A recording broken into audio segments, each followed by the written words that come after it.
الشیطان الرجیم بسم اللہ الرحمن الرحیم وبہ نستعین وہو خیر ناصر ومعین وصلی اللہ علی محمد واہل بیتہ الطاہرین ولعنۃ اللہ علی اعدائہم اجمعین۔ ماہ مبارک اختتام پذیر ہونے جا رہا ہے، سحر کا وقت ہے۔ کم سے کم ہم محاسبہ کریں اپنا تنہائی میں بیٹھ کے کہ یہ جو 25-26 دن گزرے ہیں، لیالی قدر گزری ہے، ملائکہ کا نزول اور آنا جانا گزرا ہے، میرے آنسو اشک بہانے کا وقت گزرا ہے۔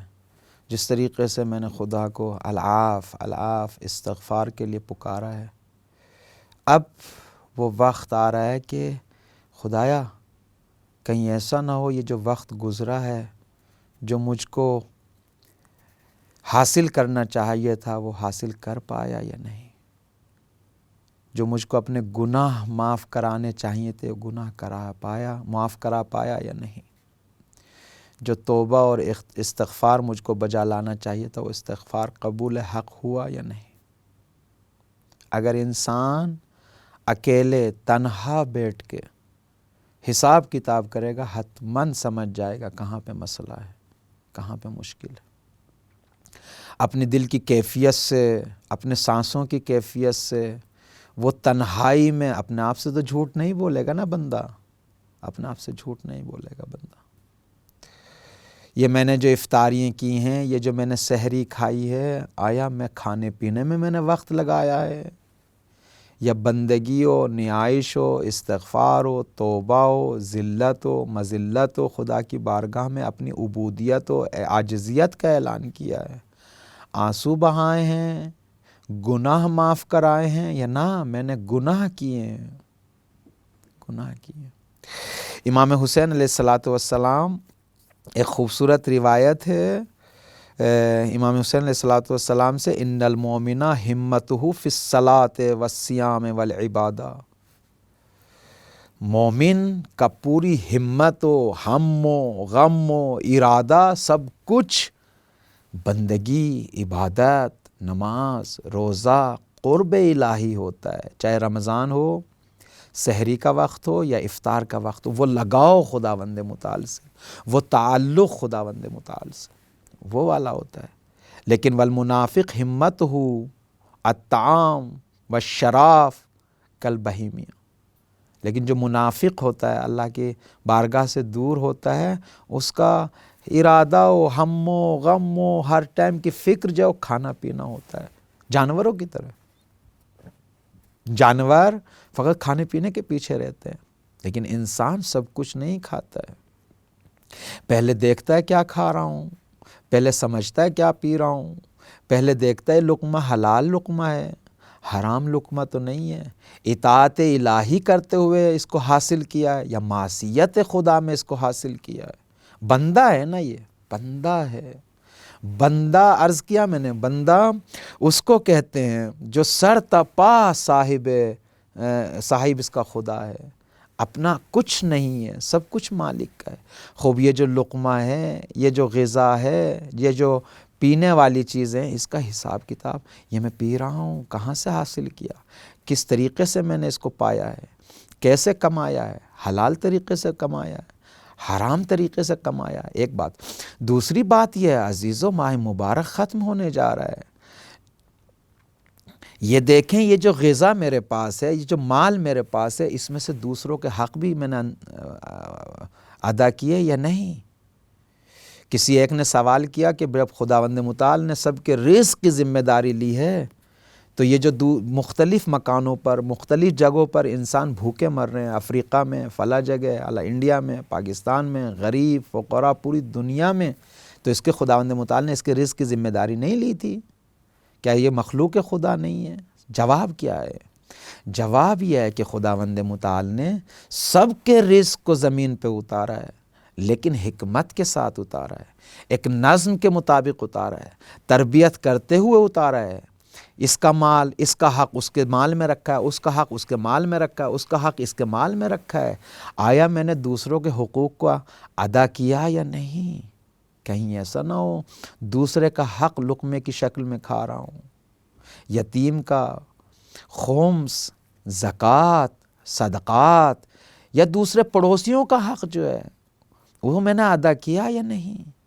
عزیزو، جب میں امام کا حق اپنے مال سے نہیں نکالوں گا خمس کی شکل میں، اگر بیواؤں، یتیموں، مسکینوں اور فقیروں کا مال نہیں نکالوں گا زکوٰۃ اور صدقے کی شکل میں، تو یہ جو لقمہ میں کھا رہا ہوں واقعاً اطاعت کرتے ہوئے کھا رہا ہوں یا معصیت و گناہ کرتے ہوئے کھا رہا ہوں؟ اگر واقعاً بندہ ہے، اگر واقعاً اللہ کا مقرب بندہ بننا چاہتا ہے، اگر اپنی ذمہ داریوں کو بجا لانا چاہتا ہے، اگر قرب الہی چاہتا ہے، اگر چاہتا ہے خدا اس کی توبہ مغفرت کو قبول کرے، تو اپنے اعمال کے ساتھ ساتھ، رفتار و گفتار کے ساتھ ساتھ اپنے مال میں بھی دیکھیں کہیں دوسرے کا حق تو اس میں نہیں ہے۔ بہت سخت مسئلہ ہے عزیزو۔ کیسے ہو سکتا ہے میں اپنے مال سے خمس نہیں دیتا ہوں، لقمے کھاتا ہوں، کھانا کھاتا ہوں، اپنے بچوں کو کھلاتا ہوں؟ اس میں امام کا حق ہے، خدا کا حق ہے، رسول کا حق ہے، غریبوں، یتیموں، مسکینوں کا حق ہے میرے عزیزو۔ خداوند متعال نے جو کچھ ہمیں دیا ہے سب امانتیں ہیں عزیزو، اسراف نہ کیجئے۔ ہر ٹاپک ایک بندگی زندگی میں آتا ہے، عبد و عبودیت کی زندگی میں صرف سجدے نہیں ہیں میرے بھائی، قرآن کا حق میری گردن پہ، یتیم و بیواؤں کا حق میری گردن پہ، معاشرے کا حق، پڑوسیوں کا حق میری گردن پہ۔ آیا میں نے ماہ مبارک میں پڑوسیوں کے حق کو ادا کیا؟ آیا میں نے ماہ مبارک میں حساب کتاب کیا جس پڑوسی پہ ظلم کیا، جس انسان پہ، جس ضعیف پہ ظلم کیا، جس کے شان میں گستاخی کی، جسارت کی، اس سے حقوق الناس کا حق خیال کیا میں نے؟ ٹھیک ہے، میں نے لیلۃ القدر میں، شب قدر میں، ماہ مبارک میں خداوند متعال کے بارگاہ میں گڑ گڑایا ہوں، رویا ہوں، طلب مغفرت کیا ہے، استغفار کیا ہے، گناہ کیا ہے، گناہ کی معافی مانگی ہے، لیکن ایک عنصر بچتا ہے میرے بھائی۔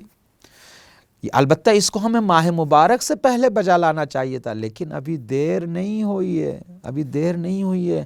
جس کی شان میں جسارت کی ہے، جس پہ ظلم کیا ہے، یہ ہماری دعائیں کیوں قبول نہیں ہوتی؟ میں ہر کام بجا لاتا ہوں، ہر کام کو کرتا ہوں، روتا بھی ہوں، آنسو بھی بہاتا ہوں، گڑ گڑاتا بھی ہوں، نجوا بھی کرتا ہوں، ہر ٹائم اٹھ کے خداوند متعال کی بارگاہ میں توبہ اور استغفار کر، کیوں قبول نہیں ہو رہی دعا؟ ایک عنصر جو دعا کو قبول نہیں ہونے دیتا وہ ظلم ہے۔ دوسرا عنصر جو گناہ کو قبول نہیں ہونے دیتی وہ گناہ ہے۔ اچھا، ظلم ہے یعنی کیا؟ کبھی میں نے اپنے نفس پہ ظلم کیا، یعنی جو بجا لانا چاہیے تھا وہ نہیں بجا لایا ہوں، جو نہیں کرنا چاہیے تھا وہ کیا ہے، میں نے اپنے اوپر ظلم کیا ہے۔ خود مالک کی بارگاہ میں نے کیسے ظلم کیا ہے، کیسے حقوق کو پامال کیا ہے۔ اب آ جائیں حقوق الناس، حقوق الناس، حقوق الناس۔ خداوند متعال اپنے حقوق کو معاف کر دے گا استغفار و توبہ کے ذریعے، لیکن پہلے جائیے مومنین کے درمیان، لوگوں کے درمیان، ان سے معذرت خواہی کیجئے، معافی مانگیے، ان کو راضی کیجئے۔ کسی کا مال ہڑپا ہے، کسی کی شان میں جسارت کی ہے، کسی کو خدا نخواستہ گالی دی ہے، کسی کی بے حرمتی کی ہے، کسی کے حق کو ادا نہیں کیا ہے۔ عزیزو، میرے برادر، میرے بھائی بہنوں، جو کسی کے حق میں بھی کسی کا ظلم کیا یا کسی کے حق کو دبایا، اس کو واپس دیجئے، اس سے معافی مانگیے، اس کے ہاتھ کو چومیے۔ آسان نہیں ہے، آسان نہیں ہے۔ پیغمبر اسلام ختمی مرتبت، اللہ کا وہ مقرب بندہ، وہ عظیم بندہ جس کے طفیل میں، صدقے میں سب کو سعادتیں مل رہی ہیں، سب اس کے دسترخوان پہ بیٹھے ہوئے ہیں، لیکن جب زندگی کا آخری لمحہ پہنچا تو آپ مسجد میں گئے، اور کس طریقے سے گئے جانتے ہیں آپ؟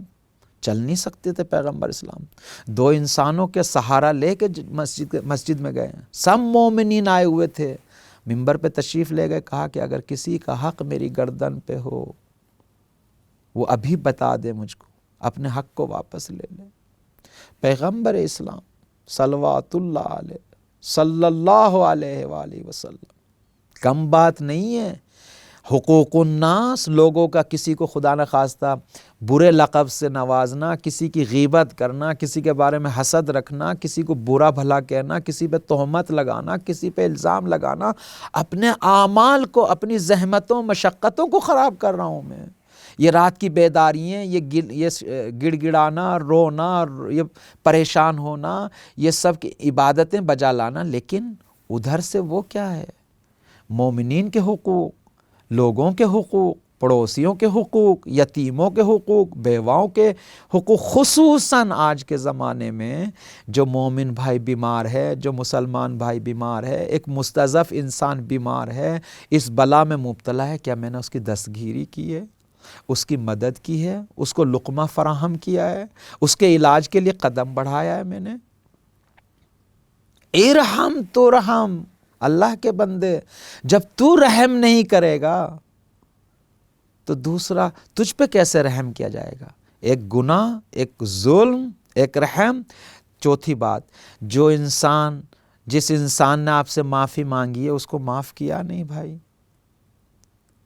اگر کسی نے خطا کی ہے، اگر کسی نے آپ پہ ظلم کیا ہے، اگر جسارت کی ہے، اگر کسی نے آپ کو ستایا ہے، اگر اس نے معافی مانگی ہے، اس کو معاف کیا ہے یا نہیں؟ اگر آپ معاف نہیں کریں گے تو آپ امید رکھتے ہیں کہ آپ کو معاف کیا جائے گا؟ کیسی امیدیں رکھ رہے ہیں؟ عقل کے مطابق چلیں، عقل کے مطابق میرے بھائی۔ اگر میں جذبہ نہیں رکھتا معاف کرنے کا، اور میں امید رکھتا ہوں کہ خداوند متعال بھی مجھے معاف کرے، اہل بیت بھی مجھے معاف کریں، صالحین بھی مجھے معاف کریں، دوسرے لوگ بھی معاف کریں، سب سے پہلے آپ دوسروں کو معاف کیجیے۔ جب آپ دوسروں کو معاف کریں گے خدا آپ کو معاف کرے گا۔ جب آپ دوسروں پہ رحم کریں گے خدا آپ پہ رحم کرے گا۔ جب آپ دوسرے کو لقمہ کھلائیں گے خدا آپ کو لقمہ دے گا۔ جب آپ خدا کی مدد کریں، دوسروں کی مدد کریں گے خدا آپ کی نصرت و مدد کرے گا میرے بھائی۔ اس معاشرے میں رہتے ہوئے اپنے آپ کو معاشرے سے مت کاٹیے میرے بھائی، یہ سب خدا کی امانت ہے، مال خدا کا دیا ہوا ہے، لیکن اللہ نے صرف آپ کے مال کو آپ کو نہیں دیا، دوسروں کا حق بھی اس مال میں رکھا ہے میرے بھائی۔ والسلام علیکم ورحمۃ اللہ وبرکاتہ۔